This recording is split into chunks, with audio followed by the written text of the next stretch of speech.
Hello viewers, this is Adira and welcome back to my channel drop to ocean. तो 6.1 के हमने 2 questions discuss कर लिए। इसमें हम थर्ड क्वेश्चन डिस्कस करेंगे।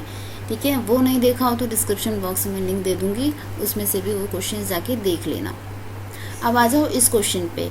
अगेन मीडियन और एल्टीट्यूड याद है ना, मीडियन मतलब मिड पॉइंट और एल्टीट्यूड मतलब 90 डिग्री। ठीक है, ये हमेशा माइंड में रखना। अब यहाँ देखो क्या बोला, verify bye drawing a diagram if a median and the altitude of an isosceles triangle can be same। मतलब ऐसा एक लाइन जो मीडियन भी है और एल्टीट्यूड भी है। अब दोनों में सिमिलैरिटी क्या होनी चाहिए?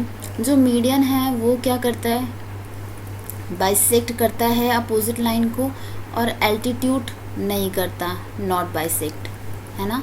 तो यही डिफरेंस है। और बाकी 90 डिग्री का तो है ही, है ना। ये एंगल 90 डिग्री नहीं बनाता मीडियन। तो ये कब पॉसिबल होगा? जब दोनों ही एक ही लाइन मीडियन भी कहलाएगी और एल्टीट्यूड भी कहलाएगी। वो कब पॉसिबल होगा? ओनली व्हेन जो एल्टीट्यूड है तुम्हारा, altitude bisect the opposite side. ठीक है, only when the altitude bisects the opposite side. मतलब अगर एल्टीट्यूड जो लाइन बन रहा है उसने मीडियन का काम भी कर दिया। मीडियन क्या करता है?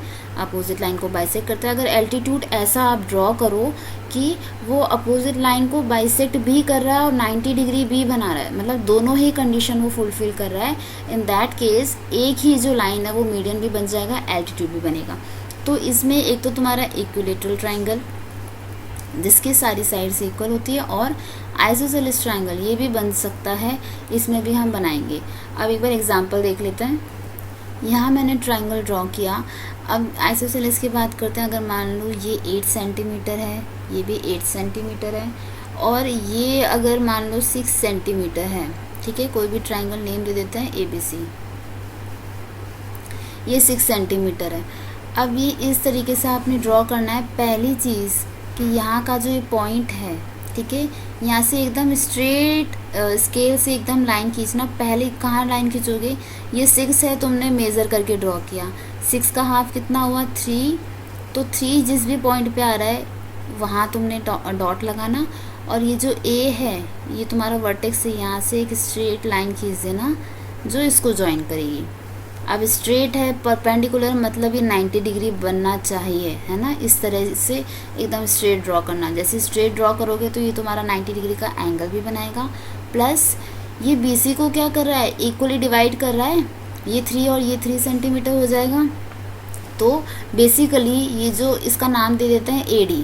जो AD जो तुम्हारा बना है बीच में, इसने क्या क्या काम किया? एक तो 90 डिग्री ड्रॉ किया, और दूसरा क्या किया? बाइसेक्ट किया।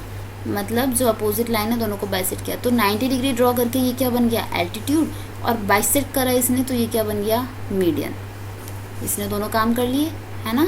तो ऐसे है, तुम कोई भी ऐसा ट्राइंगल ले लो, कोई भी एक डॉट ले लो, मान लो। ठीक है, यहाँ पे एक डॉट लिया तुमने, उसको नाम दे दिया P। ठीक है, अब यहाँ पे तुमने स्ट्रेट में ऐसे एक ठीक सीध में ना एक और दूसरे एक डिस्टेंस में दूसरा डॉट ले लो, और उसमें कुछ भी अपना मेज़र करके, मान लो तुम इसको 10 सेंटीमीटर इसी लाइन के ऊपर से ड्रॉ कर देना। 10 सेंटीमीटर की तुमने लाइन ड्रॉ करी कुछ इस तरीके से कि ये वाली 5 हो गई तुम्हारी और ये भी 5 हो गई। ठीक है, इस तरीके से ड्रॉ करनी है तुम। या तो यहाँ रख के पहले ये 5 बना लो, फिर ये 5 बना लो। अब ये जो पॉइंट्स हैं इनको आपस में मिला दो, क्योंकि तुमने इसको एकदम सीध में रखा है तो ये तुम्हारा 90 डिग्री हो गया। और ये दोनों लाइंस क्योंकि तुमने मेज़र करके बनाई है, ये तुम्हारा बाइसेक्ट कर रहा है ये लाइन। अब क्या है? अब बस इसको ट्राइंगल ही तो बनाना है, तो ये साइड्स इनको आपस में मिला दो। ये बन गया तुम्हारा ट्राइंगल। ठीक है, ट्राइंगल PQR नाम दे देते हैं और इसको M दे देते हैं। तो अगेन यहाँ तुम्हारा PM क्या क्या रोल कर रहा है? एक तो 90 डिग्री बना रहा है, दूसरा ये बाइसेक्ट कर रहा है। तो ये जो डायग्राम्स है ना, जितने भी क्वेश्चन नंबर 1, 2 और 3 में, ये तुमको ड्रॉ करने हैं with scale and pencil, measure करके प्रॉपरली बनाना। ठीक है, तो हमारी एक्सरसाइज इसमें कंप्लीट हो गई है।